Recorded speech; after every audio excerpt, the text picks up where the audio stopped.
When lifting weights, are faster or slower reps better for building muscle? This is the question we are going to answer today. When lifting weights, there are many factors to consider, such as reps, sets, rest, and weight. And are you training for strength goals or hypertrophy goals? So, how fast should you lift? Some people think that speed won't affect muscle building, and you just need to get reps in with heavy weights. Some other people believe faster is better, so you can do more reps and sets in a certain time frame. Other people believe lifting slower is better, so there is more time under tension. Time under tension, or TUT, as they say in the bodybuilding community, this is where the muscle goes against the weight for a certain period of time, hence time under tension. The idea is that the longer you go against the weight, the more your muscle will fatigue, which will lead to greater muscle growth. This is true, but if you take longer to complete a rep, you would no longer be able to use a weight as heavy.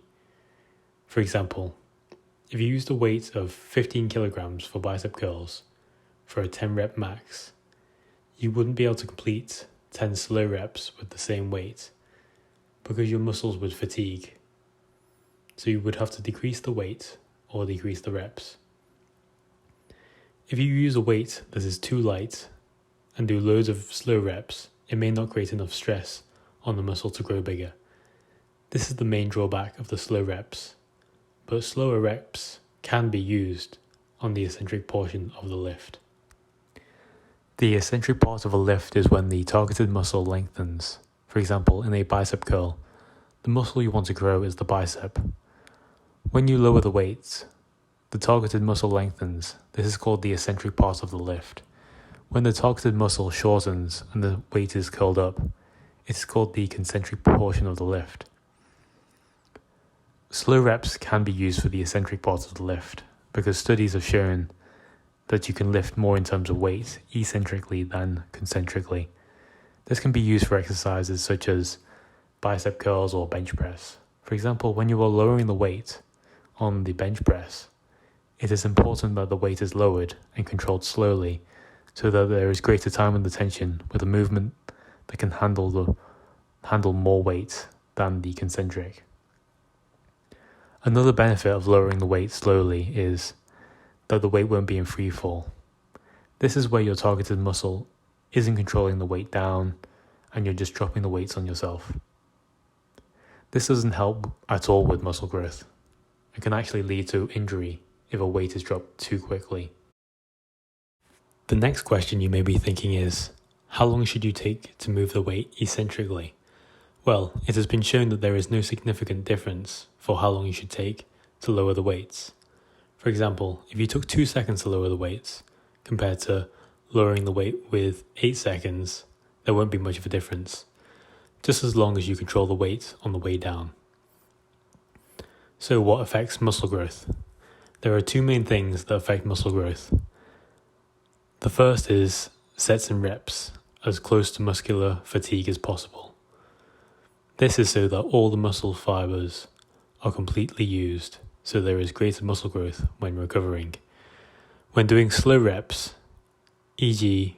bench press, lifting 5 seconds up and 5 seconds down, this will primarily affect your type 1 muscle fibers if you're using lighter weights. Your type 2 muscle fibers will be activated when your body is finding it more difficult to complete the reps, which would be towards the end of the set.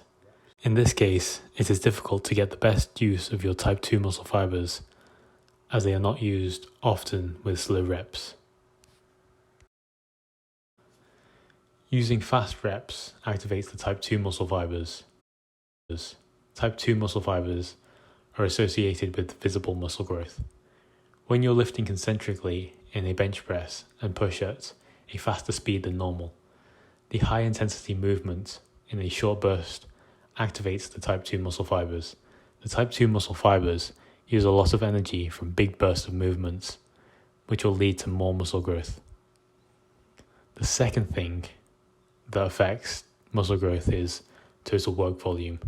Total work volume is made up of weights multiplied by reps multiplied by sets.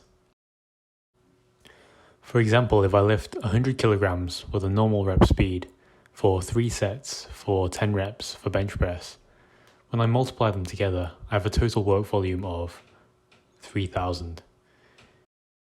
If I were to perform slower reps, I would have to decrease the reps or decrease the weight, because performing the reps slower would fatigue my muscles quicker, as there is more time under tension. Let's say in this case we decrease the weight to 75 kilograms and complete 10 reps for 3 sets. The total work volume would be 2,250. If I were to lift 110 kilograms with fast reps in the concentric phase for 3 sets for 10 reps and be controlled in the eccentric phase on the way down, the total work volume would be 3,300. A slightly heavier weight can be used when performing fast reps because let's say you can lift 100 kilograms max for 10 reps with a normal rep speed. If you increase the speed of your rep, you will increase the velocity of your rep, which will then increase the power of your rep.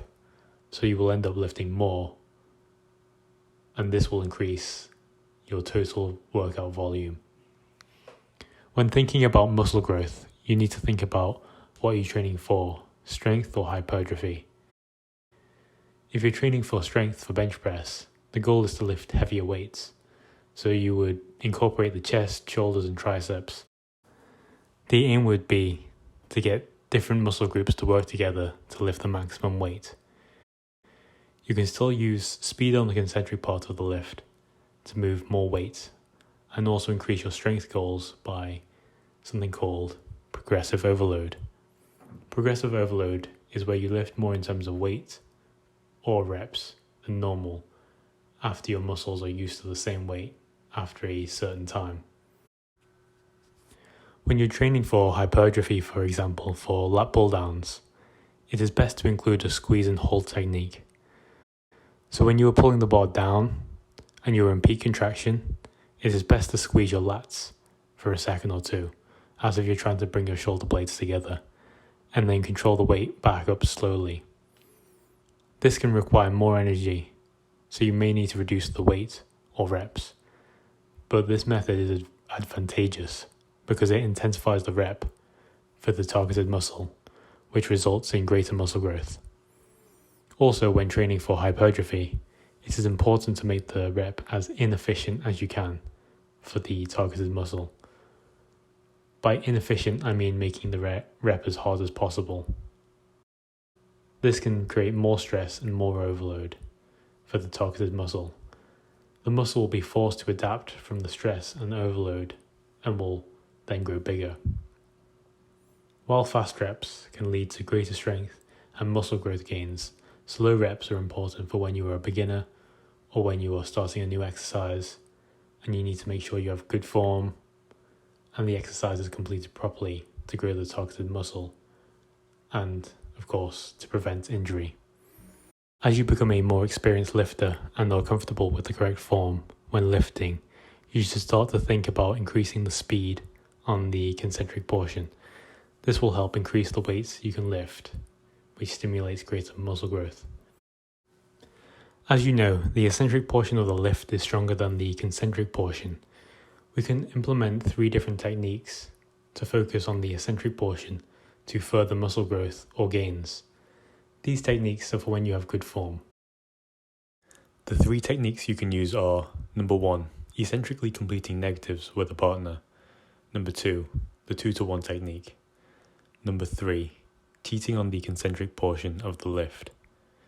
So for the first one, when completing a lift eccentrically with a partner, for example for bench press, you would choose a weight slightly higher than you can lift concentrically, and your partner would help you lift the barbell up, and then you would eccentrically lower the weight back down yourself.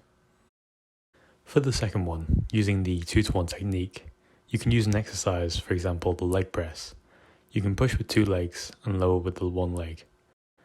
Please be careful though if you're doing this, because 1 leg is definitely not as strong as 2. And you should have your other leg there as support, just in case. For cheating on the concentric portion of the lift, you can use this for an exercise like bicep curls, and increase the weight slightly higher than what you can do concentrically.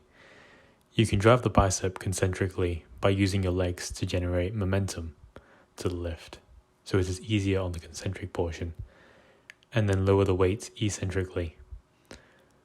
All of these eccentric techniques use heavier weights, which can strengthen and hypertrophy muscles more. The only disadvantage to using heavier weights is it can be more taxing on the body, which means it will take longer for the body to recover. If you missed anything so far, the key main takeaways are: number 1, it is important to fully fatigue the muscle by using faster reps concentrically and slower eccentrically, so the weight is not in free fall. More importantly, it is vital to get the form correct, to target the muscles you want to grow, and to avoid injury. Getting a greater total work volume can help both strengthen and hypertrophy your muscles. Number 3, intensify reps through a squeeze and hold technique so that the muscles you want to grow are activated. That being said, if you're looking for a step-by-step workout routine with diet and cardio for increasing muscle mass, I've put a link in the description below that will help you with building strength and muscle. Since you have stayed to the end of the video, we have 3 bonus tips to further muscle growth even further.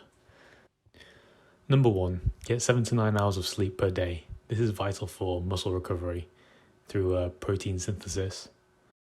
Number 2, for every pound you weigh, eat or drink a gram of protein.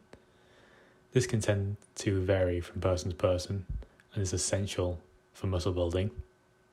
Number 3, lift consistently, lift with proper technique, and lift for progressive overload to build muscle. Now, if you found this video helpful, make sure you comment, subscribe, and like this video to get more content like this. Also, turn on the notification icon so you never miss a video. I'll see you in the next one.